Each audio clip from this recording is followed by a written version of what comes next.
specializing in enabling and aligning three departments for organizations: sales, marketing, and services. We do this through our tool of choice, which is HubSpot, which we are a platinum partner for. We love HubSpot, and we are the only Canadian organization to hold the HubSpot Advanced Implementation certification, in addition to our platinum partner status.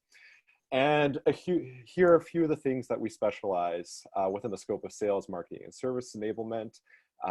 Things such as lead generation, inbound marketing, revenue-driven focus campaigns. We do wrap around our own professional services in addition to helping organizations align and elevate these three departments. So, introducing your presenters. With you here today for the 5th time in a row. Myself, Max Prema. I'm an inbound growth consultant working out of Edmonton here, supporting the Alberta region for Flawless Inbound. Also joining us from Edmonton is one of our account managers, Erica. Erica, say hi to everybody. Hi, everyone. Like Max said, my name's Erica. I'm an account manager at Flawless. I am also the marketing manager for Flawless themselves. All right. Thank you, Erica. And last but certainly not least, the man himself, our Chief Revenue Officer, Sahar Gadas. Sahar, say hi to everyone. Hi, everyone. Thank you again for joining today. And hopefully you guys will enjoy the session today and kind of the sharing the team will have with you. Awesome. Thanks, Sahar. Now, everyone who knows Sahar knows he works really hard. And while he is a parent of 2, Flawless Inbound very much is his 3rd child. And I got kind of a fun tidbit of information for you all. So Sahar recently took a vacation. Now, I had a tough time visualizing what Sahar would look like relaxing, because he never does when we work at Flawless Inbound. But here's what I came up with. So, just wanted to make that visual for everyone. Anyways, moving right along. The agenda for today's workshop. So, intro into the webinar, we're right into the middle of that. I'm going to pass it over to Sahar for some opening remarks and a big announcement. Then Erica is going to talk about how to align sales and marketing departments at organizations. She'll pass it over to me, and I'll talk a little bit about developing a winning ABM strategy. That's an acronym for accounts-based marketing, not always be Max. I just learned that this morning. And Sahar will summarize everything that we talked about in the workshop, and then we'll leave it open for questions and answers. Just to let you know, we are monitoring the chat right now. Sahar and Erica are able to answer your questions if they aren't presenting right now. I'm adding the presentation, so if there's one for me, I will table at the very end. But please ask your questions in the chat throughout the presentation. So, for some opening remarks, Sahar, I'm going to pass it over to you. Thank you so much, Max. Thank you everyone again for joining today. We understand that we are in very interesting times right now. And that's why now more than ever, even as a Flawless Inbound team, we need to really focus on hopefully adding value as much as we can with all our clients, especially for you, everybody who's joining the call today. Leading during those interesting, volatile time is critical, and it needs a lot of attention to details and focus on the small things that let us all win. So I guess our mission during those time with our clients is how to help you lead in this kind of new reality. And usually when we focus with clients, we focus on working on fixing the big business problem or challenges. One of them might be organizational growth. And this, as you all know, happens usually in the marketing and the sales departments. And lately, or over the last 6 years, we had our partnership with HubSpot, and we were able to help 100+ B2B organizations to achieve some kind of growth, either nationally in Canada or between Canada and the US. But more importantly, I think, while we have been working shoulder to shoulder with clients, we start learning a key lesson. And this lesson is success has many fathers, while failure is an orphan. This is, by the way, is a Russian proverb, and I'm sure some of you guys might know that. What does it really mean to us right now? That during those interesting times, it's the small wins and the small activity that keeps your organization moving forward. That's really what will count right now, especially before the market start opening and coming back. Because we start noticing, even as a Flawless Inbound team, that there is light at the end of the tunnel. And there's a lot of organizations are reinvesting in growth and in expansion as we are speaking right now. So I'm glad that there is a lot of CEO, I can see in the list here, VP of sales and marketing leaders actually joining the call today. I really appreciate that, because what you would see from Erica and from Max, how they're going to present their material and slides is how can we do sales and marketing alignment, especially for B2B organization, to help you open new markets and do better alignments when it comes to digital marketing and revenue growth marketing. Next, I think I want to also kind of share with you guys a big announcement that we're having. So as you know, or if you have worked with Flawless and Bound before, we have specialty departments and specialty teams. So we have a team who's focused on revenue-driven marketing. We have a team that's focused on CRM and sales enablement. Now we're actually announcing a brand new strategic partnership that actually happened on July 1st with Oracle NetSuite.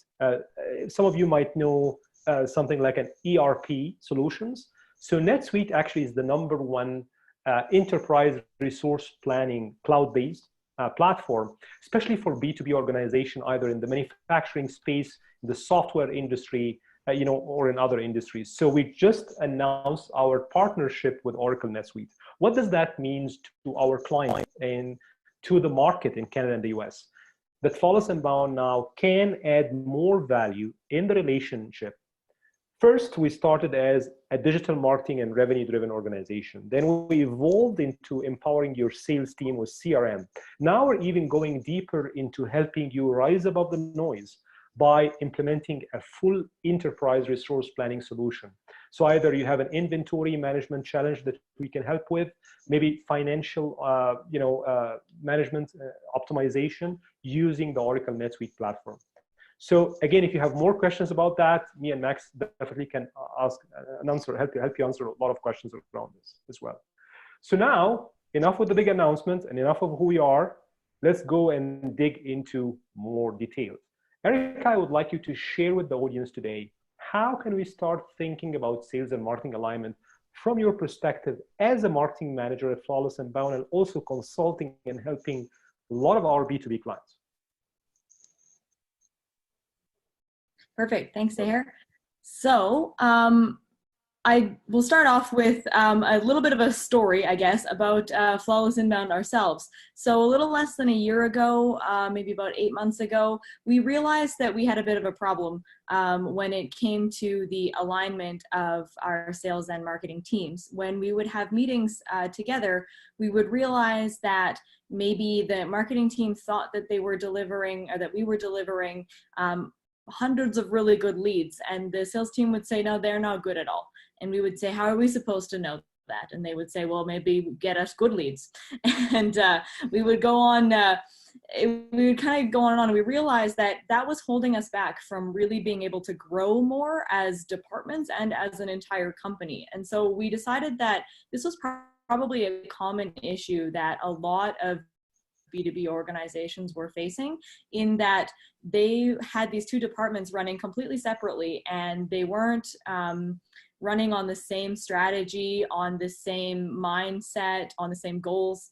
So we wanted to create a strategy that would work for us, and that would also apply to our clients, to anybody, any other B2B organization that wanted to connect their sales and marketing departments to get some better results from that. And I'm going to explain a little bit about what we came up with here. And I think that this, you don't have to follow this exactly. There's obviously, if you're applying in your organization, ability to customize, to label things differently, to make it work for how your current departments are set up. But this should help you kind of understand the basics of creating an alignment strategy. So the very first important thing is qualifying new contacts. For us, that means that contacts entering our database get labeled into one of 4 categories. And those are pending, yes, no, and maybe. Very simple, keeping the language as simple as we can. And so I'll explain a little bit next about what those separate categories mean.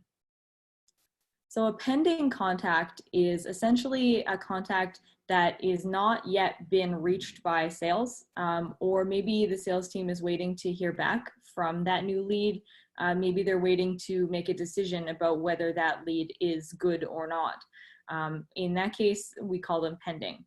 And what's important about that is that at the same time as a contact is pending, they're also an MQL, which is a marketing qualified lead.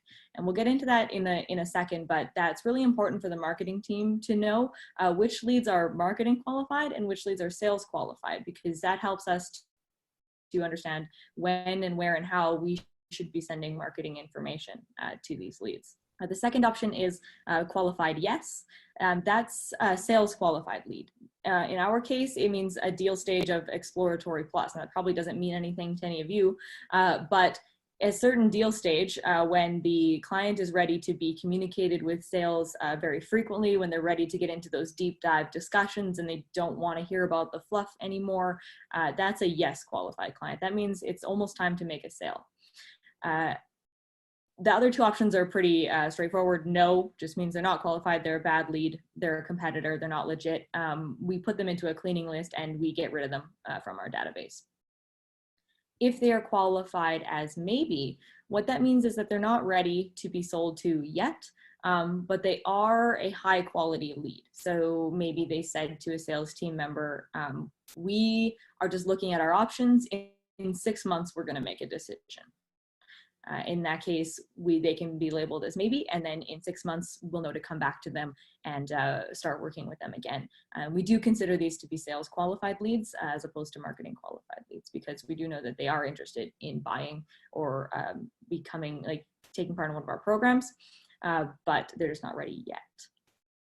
So I think next, we'll go over, you might be asking, how do those contacts get labeled? And what I heard a lot from, what I like to pretend I heard from our sales team was, I guess I just pick whichever one I want. But that is not the case. There is a system for how all of the contacts get labeled into their particular categories. And we'll go over that next.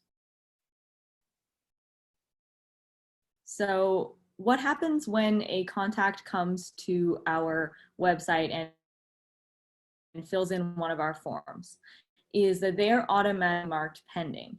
Only category that is automatic. All of the other categories are manually marked by our sales team when they make that decision about that contact. But the pending happens automatically. Any contact who comes into our website, fills in our forms, gets marked pending. They immediately receive a thank you email, just letting them know that we got their contact information and that someone's going to reach out to them very soon. The example of that is over on the right. And at the same time as that's happening, our sales rep, and this depends on location for us, which rep gets notified, but they get notified that there is a new contact request and what all the details of that contact request are. And as you can see below, we have a few options for what someone can request from us when they reach out. The most important ones, and the ones that we'll cover today in terms of sales and marketing alignment, are hire flawless, have a discovery call, and learn about our solution. So we'll go over that on the next slide. So this is the really, really important part of our sales and marketing alignment strategy. And that was sitting together and coming up with a strategy for what happens when a contact comes into our website and they select one of our contact options. No one team came up with this on their own. We sat together and we decided what works best for marketing and what works best for sales so that the contacts could get the right information that they needed at the right time and not be bothered by both teams sending them things at once or sending conflicting information or not getting enough information. So we sat together and we came up with these 3 different strategies. The first one is if they selected hire flawless. Now, obviously that means that they seem like at least a very high priority, high quality lead. They want to hire us. So what we do is we have this team right away review the contact and make a decision on whether they're qualified. So if they move to yes or to no, they don't get any more marketing emails. They don't get any at all, in fact, other than that initial thank you email. And that's because when a contact is highly qualified, they're ready to be sold to, they're ready to start into those, what can you offer us, what deal can we make. We don't want to be sending them sort of that fluff marketing information about things like how can HubSpot help and how does HubSpot work, or blog, like we'll send them blogs. We don't want that information to go out because it's going to distract them from the important conversation that they're having with sales. So in that case, we don't send them any more marketing emails if they're marked yes or no. If they are marked maybe, we do send them a chain of emails based on their persona, just to keep ourselves top of mind, keep ourselves in their inbox during that time period where we're waiting for them to be ready to come back to sales. So that's what happens if they're marked maybe. The next option is if they select have a discovery call. So if they select have a discovery call, it's fairly similar to if they select hire, but in this case, we do, because if they're interested in a discovery call, it indicates to us that they are interested in learning a little bit more information before they're ready to start talking to sales. So what we do is we want the sales team to reach out and attempt to connect for a call, schedule a call right away. But while they're remaining in the pending category, they will continue to receive some general educational marketing emails until that call happens, just to give them more information about what our solutions are, what services we can provide, etc., so that when they have the call, they'll be more prepared with better information to talk to sales about what they are interested in. After the call happens, and that could be the next day, it could be a week, it could be 2 weeks down the line, or whatever the case, they'll stay pending until then. The sales team will review the qualified status and make their decision about whether or not the contact should move to yes or to no. If they move them, again, they don't receive any more marketing emails. If they move them to maybe, they'll continue with their marketing emails, same as the hire flawless section there. And all of this is being done manually. So the sales team is going on the contact record in HubSpot, and we have had qualified status right at the top of the contact record, and they're just making that manual change when the time comes to make that change. The last option is perhaps the more complex option, and it's if they selected learn more. When someone selects learn more, it indicates to us that they are interested in getting some extent of new information before they want someone to start talking to them right away. So what we do in this case is we send them marketing emails and we ask that they don't be contacted by sales for a little while. Now, it's completely up to the sales team. If they review the contact, they see it's a target company that they've been looking for, they are completely free to reach out if they want to. There is no a hard and fast rule, like you cannot do that, but in general, they don't. And what we do then is that we use a workflow to send them marketing emails. And if they have opened 3 of them, and this is a factor that we can collect and monitor in HubSpot. So once they've opened 3 emails, the sales team will get an internal notification to let them know about that and to let them know that it might be time to try and book a discovery call with them. So they'll reach out, they'll try to book the call, and of course then the same thing happens basically about updating the status as happens in the other options. So those are all of our options for how we follow up with leads. And a lot of the times we get asked, what if we forget? What if we don't know how many contacts are pending? What if I left one pending for 2 days and then I forgot they were even there, etc. So what I like to say is that they don't have to worry, because elephants never forget. And I guess in this case, the marketing team are elephants.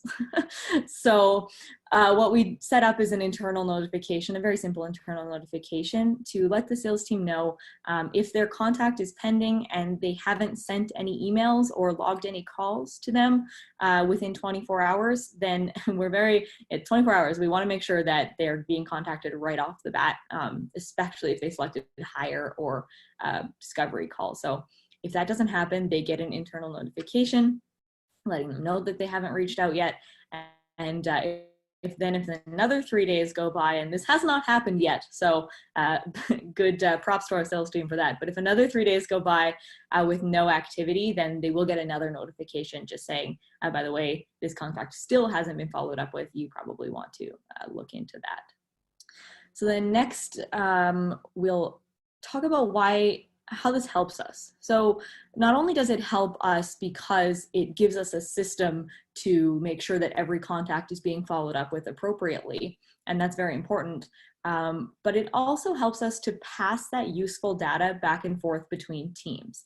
And we do that by creating reports. So we have a few reports here. This is just an example of 2 of them, and they can be fully customized or there can be more reports based on what data you want to look for in that alignment. But basically, these are an example of a qualified contacts report and a qualified stage by owner report. And as the marketing team, this is really useful for us because we can see within a month, within a quarter, how many contacts were first of all, how many contacts came in as pending, which is good, but then also how many contacts were qualified by each of the sales reps as yes, no, or maybe. And that's important to us because we can then see if there's too many no's in 1 month, then we might have to rethink some of our strategy for lead generation.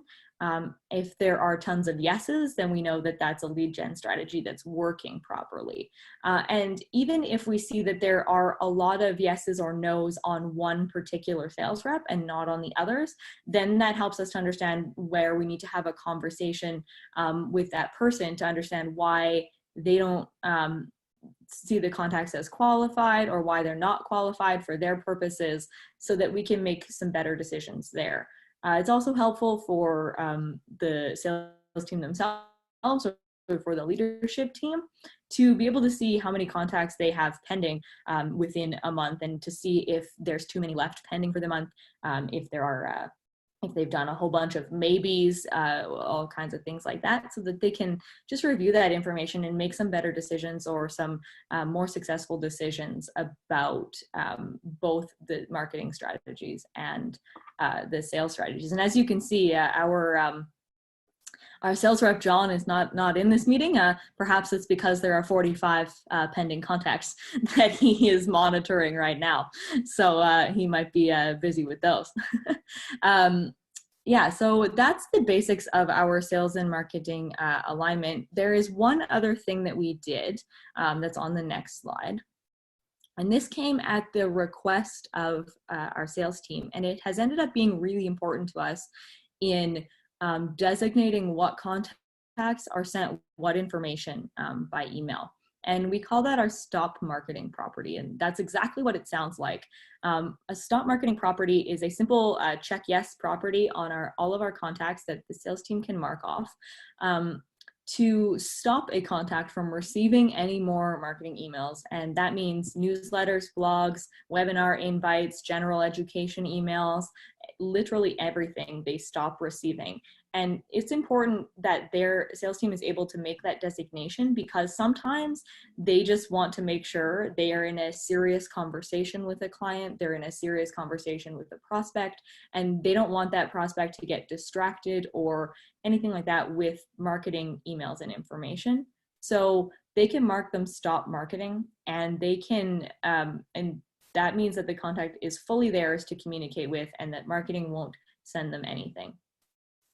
Our general guidelines around this were that they should really only be marked stop marketing if they're in the final deal stages, if they've asked that they don't want to receive any more emails, or if they're a competitor or a bad lead, they can be marked qualified no and stop marketing just to be extra sure.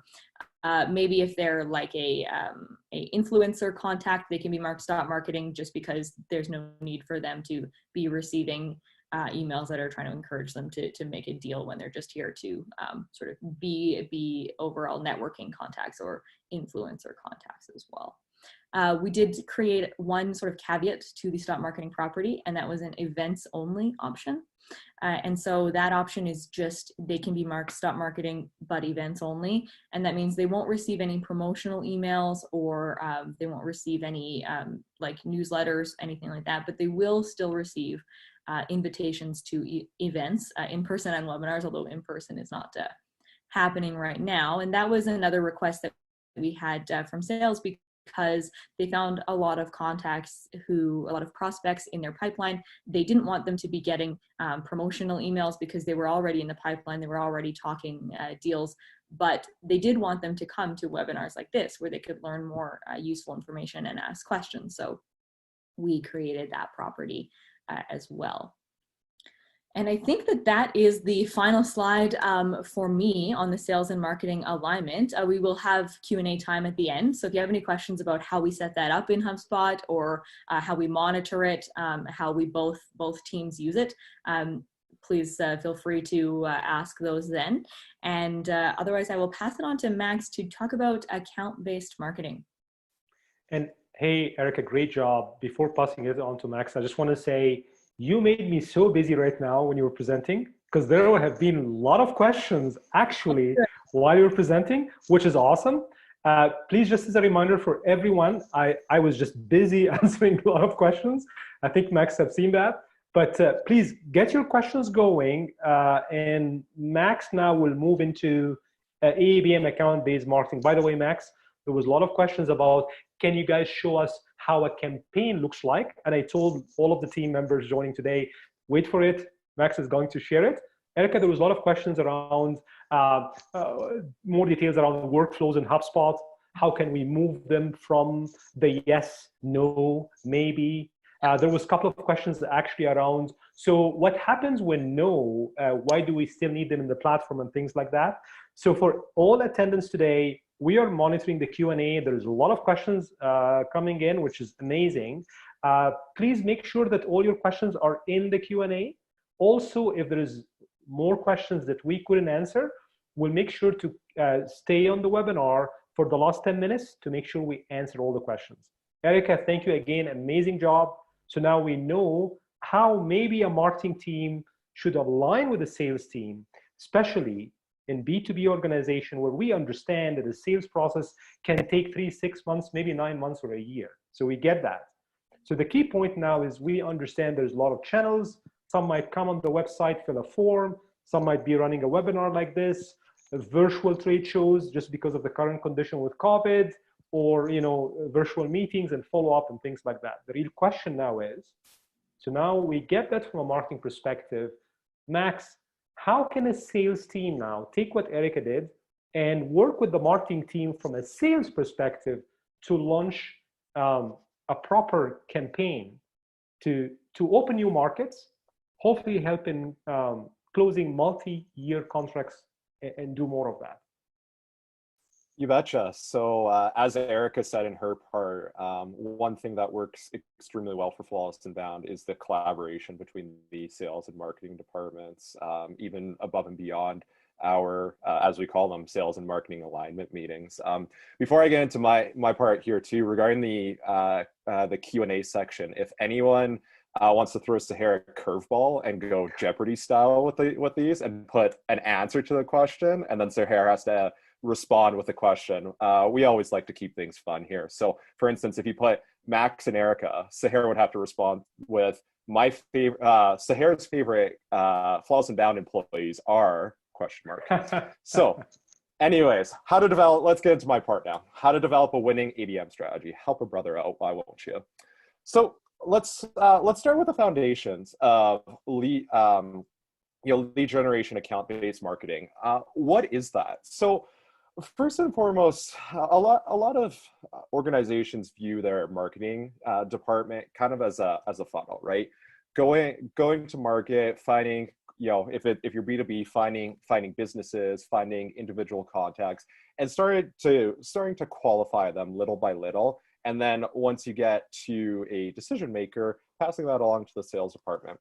Well, accounts-based marketing actually flips that around, and we look then at identifying, first and foremost, who are the decision makers and these holy grail accounts in B2B that we really want to target with our efforts and win over these organizations, because they are a make or break your year from a revenue perspective if you do sign these accounts. Now, it is a fairly long process, but that really is the high level insight.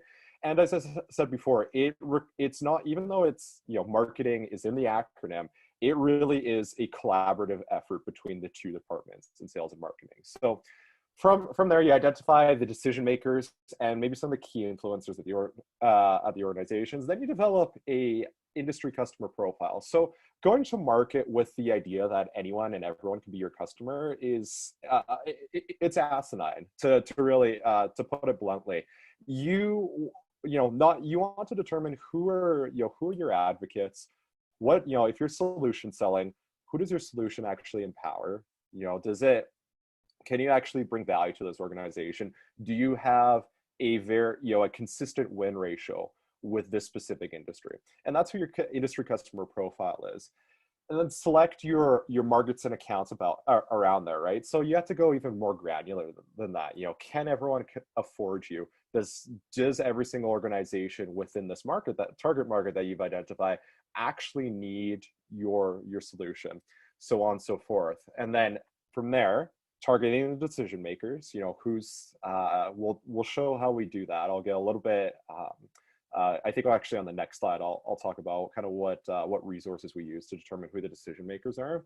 And then on top of that, one essential part to accounts-based marketing is creating social media and building trust. In B2B, organizations and decision makers like to buy from other organizations that they trust. Building trust is essential for the foundations of account-based marketing, and it's something that takes a lot of time and various different media and different content, usually done through social media, to really build that trust. So now from there, we are a big fan of the customer-centric model here, the flywheel. So from there, once you have done executed your accounts-based marketing campaign, is important then to run your three main lines of business around them, your sales, marketing, and service departments, with the customer in the middle. So what tools are essential for accounts-based marketing? Well, we have some must-haves and we have some nice-to-haves. So for must-haves, LinkedIn Sales Navigator is a godsend for accounts-based marketing. Now, hopefully, all our attendees here are on LinkedIn. It is extremely important, especially if you're in B2B, to find out, to connect, to build social trust, to build that trust that I was talking about in the previous slide.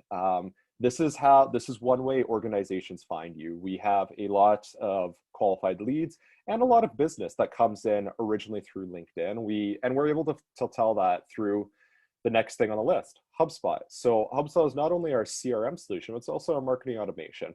All our resources, all our digital resources, I should say, our social media, our website, any search engine campaigns that we might run, any display advertising, digital display advertising campaigns that we do, that all plugs into HubSpot, and through that we're able to track a full buyer's journey of someone coming from a social media source, coming to us organically, coming to our website directly, and start developing a profile on this person. So it is essential for ABM, because then using that platform, which I would say is the most important of all, I have a few more I have to present to you, we're able to track what that person values, what content that they're clicking on, what offers maybe are receptive to them, what webinar topics, for instance, do we like?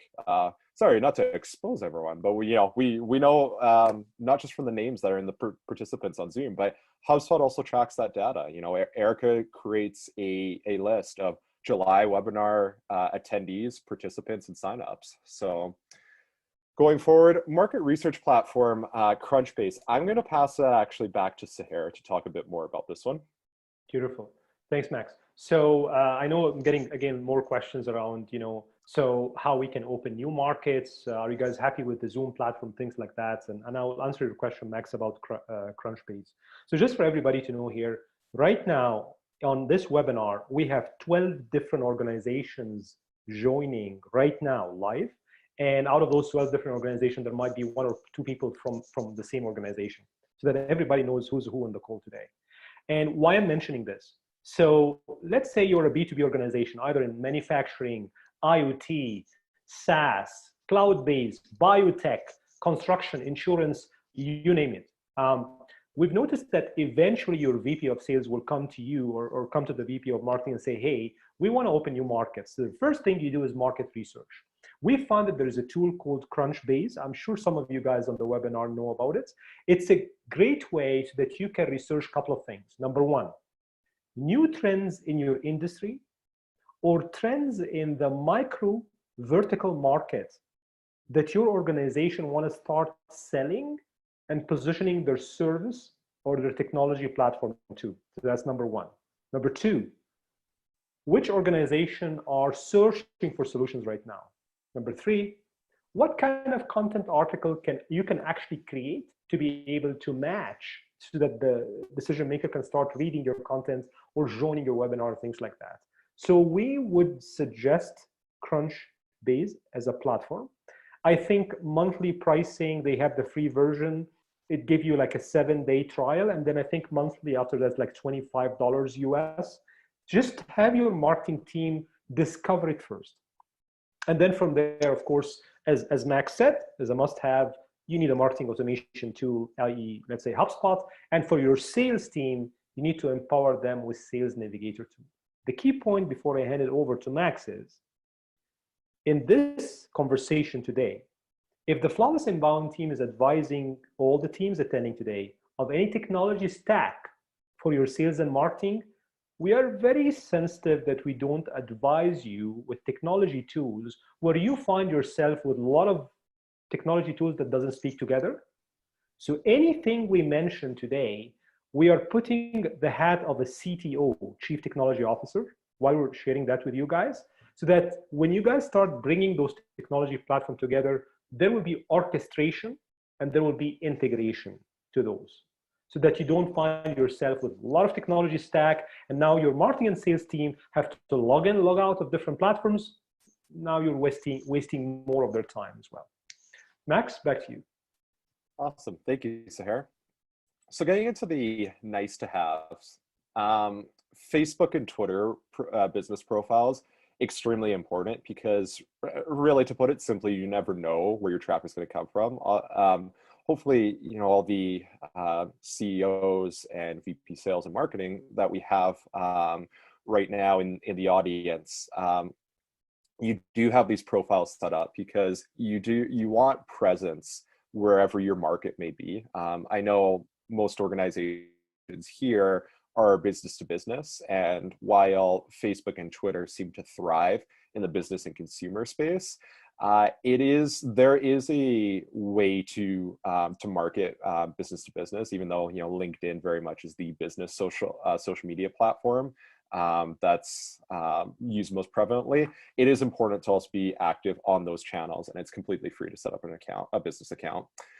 Lastly, this one requires an investment, but it is extremely powerful, and that's ZoomInfo, Discover Org, and Lead 411. Now, I know it's said for LinkedIn Sales Navigator is extremely important for sales departments. ZoomInfo, Discover Org, and Lead 411 are paid list services. Instead of having a cold list of phone calls to make, you can actually invest in ZoomInfo to get a very qualified list of the kind of markets and the kind of accounts you're trying to target with your ABM efforts. So with ZoomInfo, you get, for instance, you get into a pretty deep sales cycle with a representative there. You let them know the size of organizations you're targeting, the industries, the maybe amount of headcount, the profiles, I would say, organizational roles, and personas that you were trying to target because you had the most success from a sales perspective there. So those are really important. You can get that info from LinkedIn Sales Navigator, but you can get even more detailed with ZoomInfo. Max, can I add to this? Because this is a very critical slide, especially for a sales team, right? So I'll give you guys a scenario for Flawless Inbound without sharing any information with other clients we work with. And just as a reminder for everybody on the call, we work with 100+ B2B organizations for the last 6 years, using some or maybe all of those platforms depending on their needs. So let's take Flawless Inbound as an example, right? So now we have a new mandate. We want to expand in the US, which, by the way, 25% of our book of business is from the US. But let's say we want to expand in the US. And let's say we said, you know what? We want to focus on the manufacturing industry. And we only going to work with, let's say, with companies who are 5 million and up in revenue. with 25, 30 employees. So what would you do as a VP of sales, having your marketing manager? I'll have a meeting with Erica and say, Erica, by the way, I want you to spend some time on CrunchBase. Tell me what's the trend right now in manufacturing US in the, let's say, the Western region of the US, okay? Erica will come back and say, by the way, Sarah, I did my research, CrunchBase, and I think this should be our focus area. This will be the focus on essential manufacturing versus, versus maybe medical manufacturing, things like that. Then I will take that, and then now I know the name of the companies from CrunchBase, so I get company names. Are you guys with me? So now I get company names. Now from company names, I need to start having my sales and marketing team introduce us properly to the decision makers in those company names. So let's say, again, I use Flawless Inbound as an example. We work closely with CEOs, VP marketing, VP sales. That's usually our persona that we work with. So now I'll take the list from Erica, and then I'll go to Zoom Info, and then I'll query the list of VP marketing, VP sales, things like that. What the outcome of the list from Zoom Info will be: name, first name, last name, email address, sometimes phone number, maybe yes, maybe no, and maybe a little bit of better accuracy, but never 100%.